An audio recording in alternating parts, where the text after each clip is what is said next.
জীবন যুদ্ধে লড়াই করছেন অভিনেত্রী হিনা খান। ক্যান্সারের মতো অসুস্থতাকেও যেন পাত্তাই দিচ্ছেন না এই অভিনেত্রী। সাহসিকতার সঙ্গেই নিজের বর্তমান পরিস্থিতি মোকাবেলা করে যাচ্ছেন তিনি। তবে লড়াই করে গেলেও মানসিক যন্ত্রণা যেন বাসা বেঁধেছে তার জীবনে। এমন পরিস্থিতিতে এবার কঠিন পদক্ষেপ নিলেন হিনা। কেমোথেরাপির কারণে চুল পড়ে যাচ্ছে অভিনেত্রীর। জামা কাপড় থেকে বালিশ চারদিকে ছড়িয়ে রয়েছে চুল। বর্তমানে ক্যান্সারের তৃতীয় পর্যায়ে রয়েছেন হিনা। এই চিকিৎসায় কেমোথেরাপি শুরু হওয়ার পরই চুল উঠবে সেই আশঙ্কায় কয়েকদিন আগেই ছোট করে পিক্সি হেয়ার কাট করে ফেলেছিলেন তিনি, কিন্তু তাতেও যেন শেষ রক্ষা হয়নি। হিনার চুল পড়ার পরিমাণ ক্রমেই বেড়েই চলেছে, আর তাই এবার সেই চুলকে সম্পূর্ণভাবে বিদায় জানালেন তিনি। সামাজিক যোগাযোগ মাধ্যমে ন্যাড়া হওয়ার সেই ভিডিও শেয়ার করেছেন অভিনেত্রী নিজেই।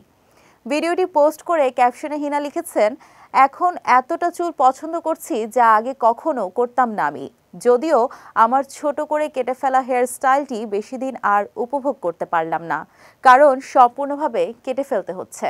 ইয়ে রিশতা কিয়া কেহলাতা হে সিরিয়ালে অভিনয় করেই দর্শক জনপ্রিয়তা অর্জন করেন হিনা। এরপর কসৌটি জিন্দেগি কি, নাগিন 5 এর মতো ধারাবাহিকে কাজ করেছেন তিনি। এছাড়া কয়েকটি বলিউড সিনেমাতেও কাজ করেছেন হিনা।